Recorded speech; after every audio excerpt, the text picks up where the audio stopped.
बड़ी खबर से शुरुआत करेंगे, जहां सऊदी अरब में बस और एक टैंकर की भीषण टक्कर से हादसा हो गया और इसमें 40 से ज्यादा भारतीयों की मौत होने की जानकारी मिल रही है। अब तक मिल रही जानकारी के अनुसार इस पूरी घटना में सऊदी अरब में मदीना के पास यह बड़ा सड़क हादसा हुआ है और इस सड़क हादसे से जुड़ी जो तस्वीरें सामने आई, आप देख सकते हैं किस तरह से आग की लपटें रात के अंधेरे में उठती दिखाई दे रही है। दरअसल ये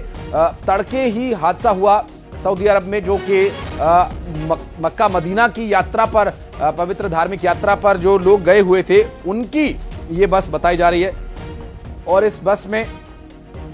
तेलंगाना हैदराबाद के श्रद्धालुओं के सवार होने की भी बात अब सामने आई। हालांकि इसकी आधिकारिक पुष्टि होने में थोड़ा समय लग सकता है और अभी तक जो जानकारी मिल रही है, जो पुष्टि खबर की गई है, उसमें धमाके में मारे गए भारतीयों की खबर की पुष्टि की गई है और यह धमाका डीजल टैंकर से टकराने की वजह से हुआ था। और आप देख सकते हैं कि आग की उठती लपटें दूर से ही दिखाई दे रही हैं और ये कैसे पूरी दुर्घटना हुई, इस पूरे मामले पर भारतीय एम्बेसी के द्वारा वहां के प्रशासन से संपर्क कर जांच कराए जाने की भी मांग की जा रही है अब। और लगातार भारतीय दूतावास भारतीयों के संपर्क में है। और साथ ही आपको ये भी बता दें कि तेलंगाना के मुख्यमंत्री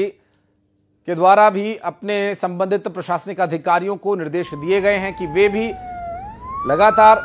संपर्क कर हर उन भारतीय परिवारों से उनसे सूचना साझा करें और जो भी संभव मदद हो सकती है वो करें, जिसमें कि इस हादसे में जिन लोगों के परिवार वालों की जान गई है, इस बारे में परिवार के लोगों को सूचित करना, उनके जो भी संभव मदद हो सके वो करने के लिए कहा गया है। साथ ही इस हादसे से जुड़ी दो तस्वीरें भी इस वक्त आपकी स्क्रीन पर हम आपको दिखा रहे हैं। एक बड़ा और भयानक हादसा हुआ, हादसे में 40 से ज्यादा यात्रियों के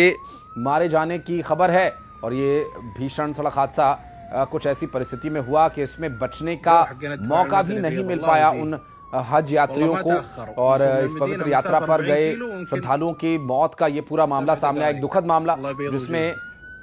सड़क दुर्घटना में बस में सवार 40 उन भारतीय श्रद्धालुओं की मौत हो गई जो कि हज की यात्रा पर गए हुए थे और मक्का से मदीना जाते हुए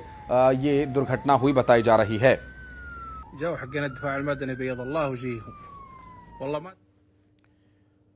और बड़ी खबर मऊगंज से, जहां